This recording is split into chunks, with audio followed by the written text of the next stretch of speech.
Now, I could have definitely turned this video into yet another video making fun of the bugs and glitches, but I decided that I would rather talk about the game, especially for those curious as to where this game has come in 1 year's time.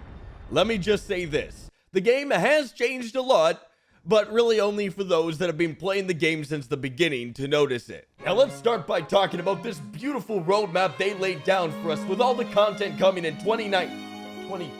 Hey, when is Wastelanders coming out? Well, that Palacio was alright, but more of just an indicator of what they could bring to the game, but mostly just added content that no one really does anymore. Nuclear Winter was supposed to be the big one, but it was tragically murdered by hackers and exploiters in the Battle Royale, and ended with a so-called raid that had players' attention for about the first day, and then no one went back.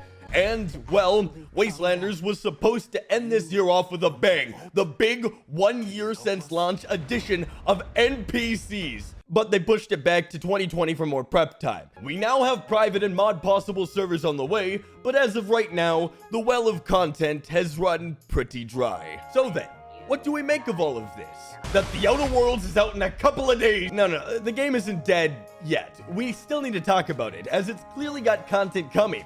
Hopefully. Maybe. A year ago, this game was absolutely teeming with life. Now, whether or not it was life that would just take immediately to YouTube and Twitch to absolutely roast the game is up for debate, but it had a huge player base. This game's strongest point is other players, as it breathes life into the absolutely gorgeous, yet completely empty open world. Now, a year later, we've definitely gotten content, unasked for content at times, be that as it may, but at least it's content. That's far more than, well, Anthem has to boast. With the quality of life on the forefront of my mind, I took to Reddit to ask for their opinions on the game 1 year later, as that seems to be where the active members of the community hang out. Many players thoroughly enjoy the game still, despite its flaws and bugs. I saw people talking about how great its role-playing aspect is, and how that should be expanded on. It was noted several times how great this game is with friends, which I wholeheartedly agree on, but playing solo can oftentimes turn people away for how empty the world feels. I'm sure you've heard this plenty of times before, but friends can make any game fun. It's when you can still make a great experience while playing alone that makes a game far, far greater. Now, it seems like a lot of these, technical term Redditors mention that the main selling point is the survival aspect to this game, as it brings a sense of pioneering and discovery. This is, of course, brought down by how easy the game becomes and how quickly you can finish it. Example, I launched a nuke with nothing but my fists by level 15. A lot of people still really enjoy the game, but are just so disappointed with how it's being treated. On top of the rather small and lackluster content updates, the Atom Shop always seems to be the main focus. I mean, come on, they made new music tracks just for the shop.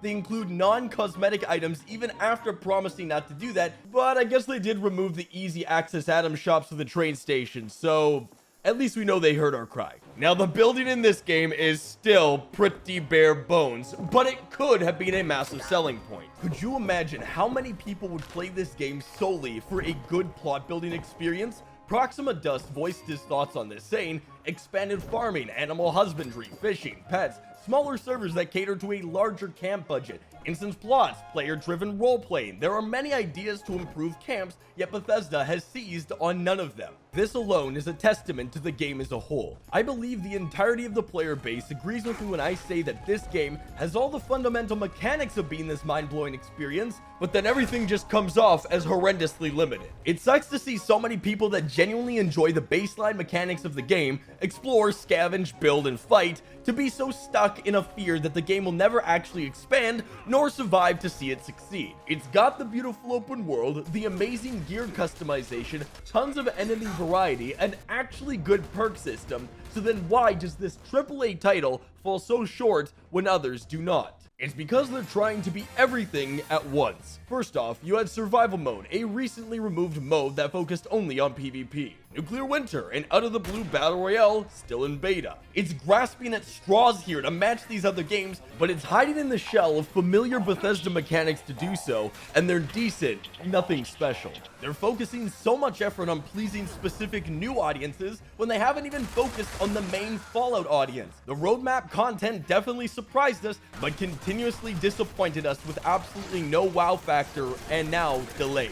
One whole year later, there's this void yet to be filled in the game. The original goal was to create this feeling of lone wolfing the wasteland, but there wasn't any story to follow. And now Wastelanders, what would have been the most exciting part of this year, has been delayed for another couple of months. I get it, I really do. You want this experience to be absolutely perfect. But by doing this, by giving us literally no memorable content in the entire first year of the game's life, and then delaying the one thing that could save this game until next year, this has to be a perfect, flawless experience for both new and endgame players alike. And I don't want this to be all criticism, so I thought I'd add some points for what the game has actually done well over the year. They added player vending machines for our homes so we can actually sell our garbage without having to use websites. They put the sheep squatch randomly in the game so that people would have surprise encounters with it out of the blue, which was a great experience. The legendary vendor, no matter how terrible the RNG can be, was a great addition to help us actually make use of our unneeded legendaries. Nuclear Winter, despite my negativity, was actually a lot of fun. They did good with it. And finally, the planned events. These are a great way for players to sink time into a grind for stuff they can't get at any other time during the year. It livens up the world a lot. I really am torn with the game, just because it has so many good intentions, but the execution just always seems half-baked. It's hard to give support when you know that things like Wastelanders should have been prepared well in advance to ensure content would flow constantly, keeping the player base engaged. From now until then, whenever then is, I'm not sure the game will hold attention very well, even with private servers, as they won't really add much to the game besides removing players from adventure mode into exclusive zones. Like I mentioned in previous videos, the first 50 hours or so is a lot of fun, and the game is at a point where it can be experienced without all the emotional breakdowns of bugs and crashes. It's been a year of trial, error, and a few successes, but it's difficult to tell where this game will go until NPCs arrive, as it feels like it's just buying time and anticipation, which could most certainly be lost in the months it takes to get there. I don't know. I guess what I'm trying to say with all of this is, bring on the Thomas the Tank Engine, Scorch!